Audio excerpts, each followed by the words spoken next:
Alhuda School waxaa la aasaasay 2011kii xilligaa wuxuu ahaa iskuul u gaara gabdhaha waxaa ka bixi jiray ama dhigan jiray ama markii ay joogay laga bilaabo fasalka 5aad arday gabdha ah afraad iyo wixii ka hooseeyay ilaa KG-na tira inama ayaa wax ka joogi jireen marka wiilkaasi 5aad soo gaarana waxaa loo gudbin jiray iskuul kale sanad dugsiyeedkii 2022 ayaa loo sameeyay qaybta inamada ah oo 5aad ilaa 8aad alxamdulillah sanad dugsiyeedkan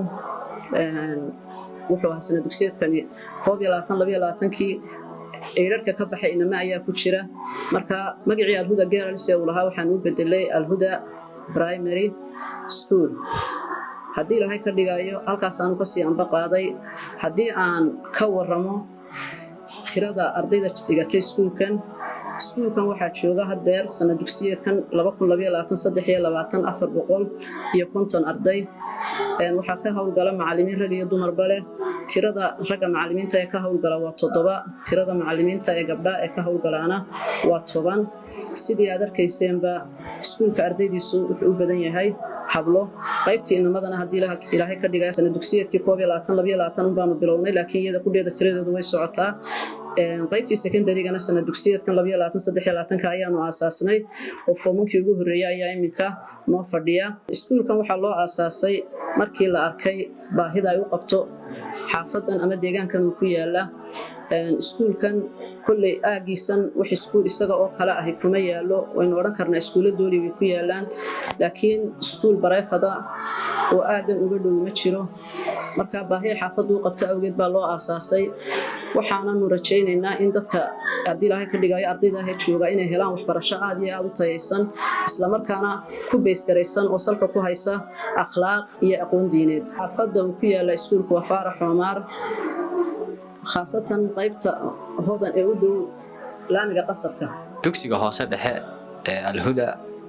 waa dugsi runtii aad u ballaaran kana kooban dhammaan qaybaha waxbarashada sida KG-gii dugsigii hoose dhexe secondary-gii taasoo aan ugu talagalnay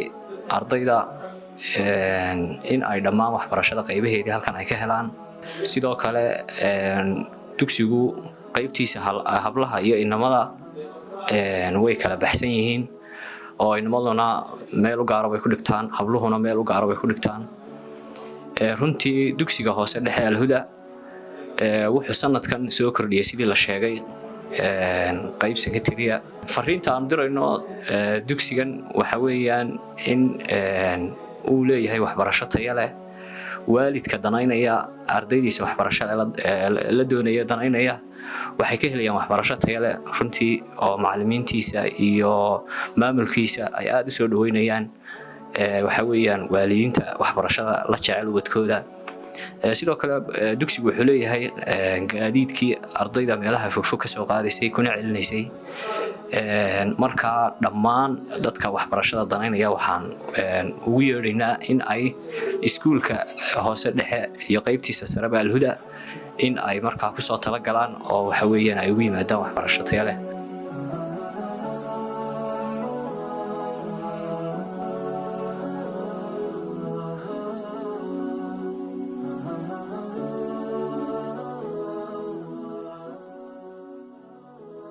وعارها كراشر and construction company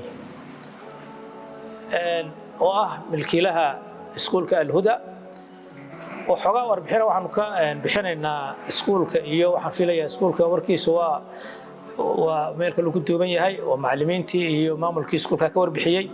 annaguna dhismayaasha iyo xogaa taariikhdaas aanu isleena xogaa yar ka warbixiseen mantiqada ama halka uu ku yaalo premiseska ha noqoto facility-ga iyo area-da ku yaalo ha noqoto Caare company ayaa wax badan oo kamid ah maxay haytay sheegta milkigiisa fooqa ku dhow kulay ka soo bixi doona sawirka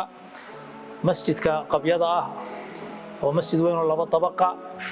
tadaamun masjid tadaamun la yiraahdo meelo kale oo wali aan dhismahooda aanu maxay haytay u muuqanin intaaba Caara macmaalaha intaba kambaniga ayaa uun maxay haystay ka mas-uula shaqaano leh marka meeshu waa meel degaan ahaan magaalada bartankeedii ah oo galbeedka iyo maxay tahay bariga iyo waqooyiga iyo koonfurba u dhaxaysa oo laga soo gaari karo iminka intii weliba supermarketkan iyo complexkan weyn ee Caara Shopping maxay tahay center loo bixiyay meesha laga furay aad iyo aad bay u noqotay mantiqad camiran waana magaalada bartankeedii masaajidkan Xaaji Xuseen Nuur Cali oo Ilaahay ha naxariistay oo ku magacaaban ayuu galbeedkan yar ka xiga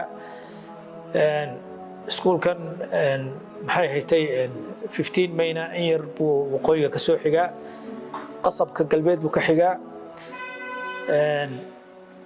wadada kale ee ka baxday hawdka uga baxdana galbeed buu ka soo xiga marka waa mowqac aad iyo aad u istiraatiiji ah dhismo ku yaalna iskuulka iyo waa kale sawirkay ka soo bixi doonaan waa dhul aad u muhiim ah oo waaweyn qaar kale oo weli aan dhismahoodii aanu dhammaanin ama aan xataa la bilaabin way jiraan oo isla meesha ah market weyn inuu noqdo iskuulkuna uu qayb ka noqdo ayaa aad iyo aad loo rajaynayaa waqti aan fogeyn haddii Ilaahay idmo waa intaa maamulaha guud sheegay insha Allah wax badan ku darmayno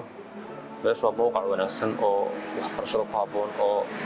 magaalada bartankeedii oo dhinac walba laga soo gaadhayo